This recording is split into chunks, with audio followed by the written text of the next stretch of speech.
And welcome. Today we're going to be taking apart an Asus Chromebook C302C. And this is a convertible 2-in-1. And to start out, we're going to need a small Torx bit. This is a Torx T5.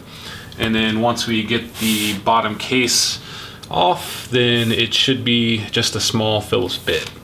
So the first thing we're going to do is go around and get these perimeter screws.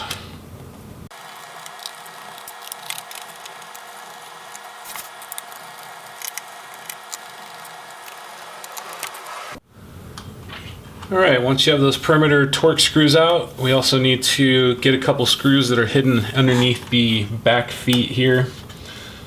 So we're just going to pry that little foot up. Just a little bit of sticky adhesive, and there's a small Phillips head screw. So we're going to go ahead and remove that. And I'm using a 2.0 Phillips screw driver bit.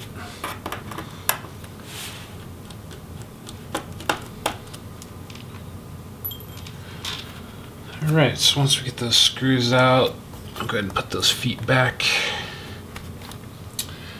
And we're just going to pop the bottom cover off of the palm rest. So it's best to start wherever you can get a little bit of a bite on it. And the palm rest is, flexible plastic, so I like to pull down on a corner, and that will allow you to get your fingers underneath the bottom case. And then you can pop off that bottom case cover. Alright, so taking a look inside, looks like we have easy access to most of the replaceable items. Battery, Wi-Fi card, and heatsink. I believe the RAM and the storage is integrated onto the motherboard. So if you have if you want to upgrade your RAM, you're kind of out of luck, and your storage, you're also kind of out of luck. But at least it leaves the laptop pretty simple and easy to work on. Alright, so first we're going to go ahead and remove the battery screws. Okay, reposition the camera for a little bit of angle there. So we're going to go ahead and disconnect the battery by removing the couple Phillips head screws on either side.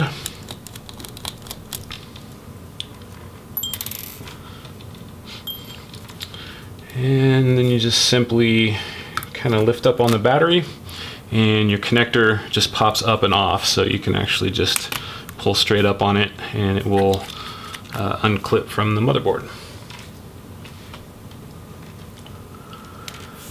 Alright, so we'll go ahead and remove the Wi-Fi card. I already popped the antennas off. You just push up on them with your finger and remove the single screw holding that in. And we'll just get a little pinch on it and pull it out of the connector.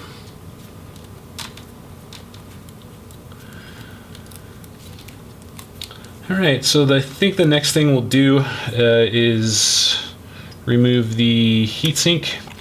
And to do that, we'll just remove the two screws holding it on.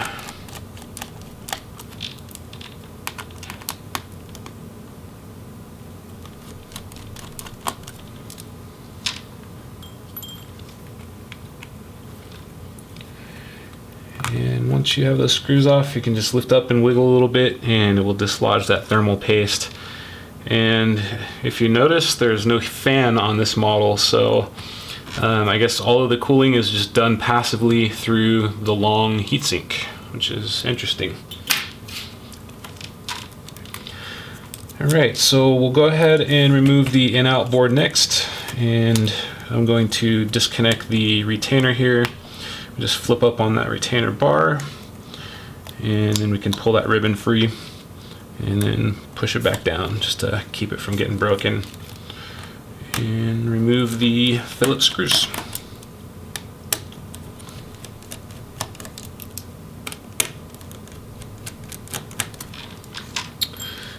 Looks like we got the one more ribbon here, same type of retainer, just flip it up and flip it back down.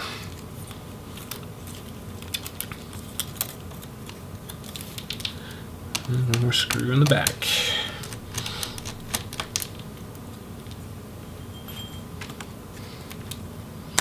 So as you lift up on this, there's another one hiding here.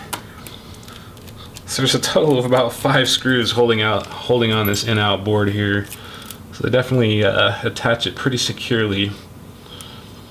And when you remove it, you want to pull inwards so that these ports that are sticking through the palm rest can pull out their little holes, and that will allow you to finish removing it.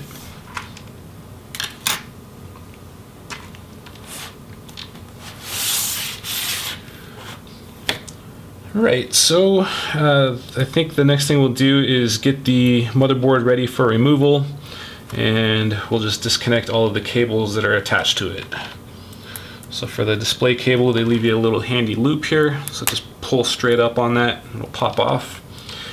And then all of these bottom retainers are the same flip up type. Some are the ribbon side, some are on the back side, but it's the same way to disconnect them. You just flip up on that retainer.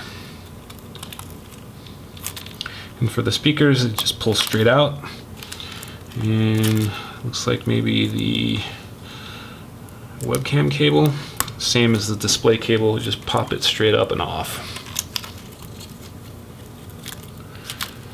Alright, we'll do the last check, and I don't see any more ribbons connected to the motherboard. Just this little piece of tape here, so I'll go ahead and peel that up so it's ready to remove. And then we can remove the motherboard screws.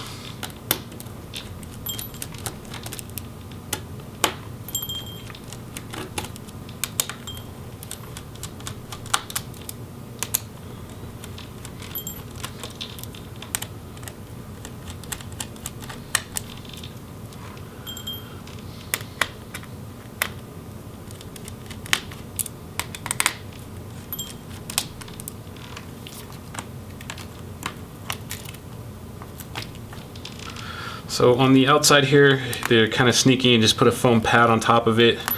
So you'll definitely need to peel that up. And yeah, so it looks like right here too also yep.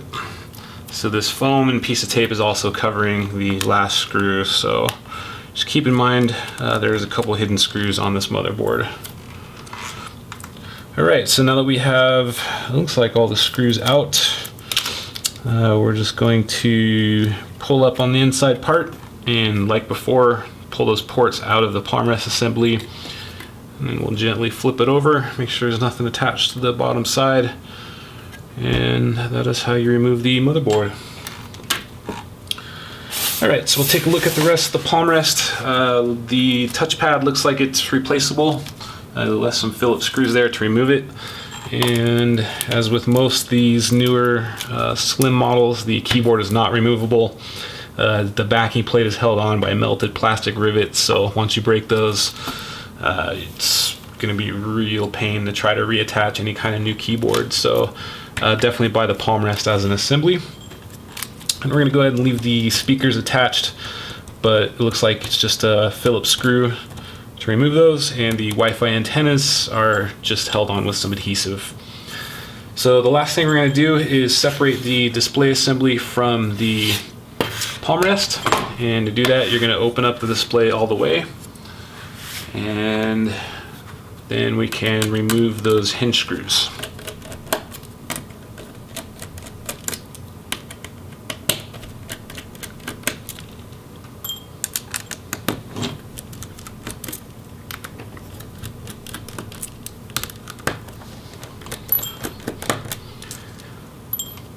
Now, as far as the display, as long as you have these two cables unplugged and you can get to those hinge screws, you don't have to remove all this other stuff ahead of time.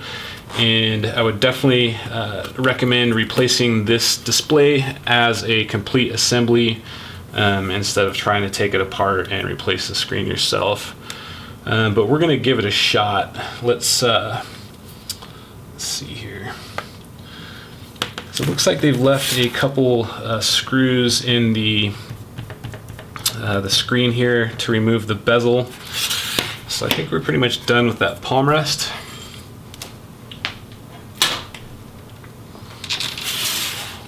And we'll see how hard it is to separate this screen.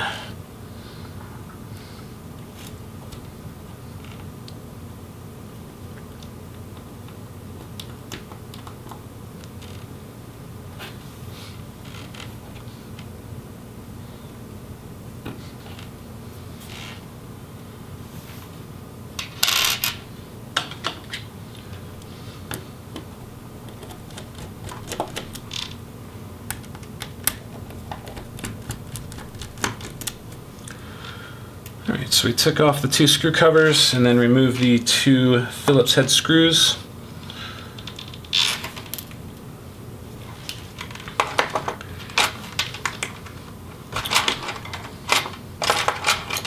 And we can now try to separate the bezel from the back cover.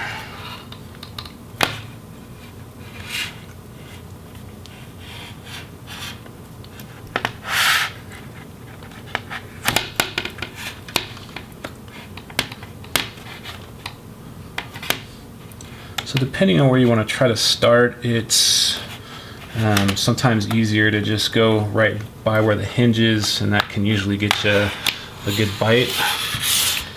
And then we're just going to gently go along and pop the back cover off of the bezel.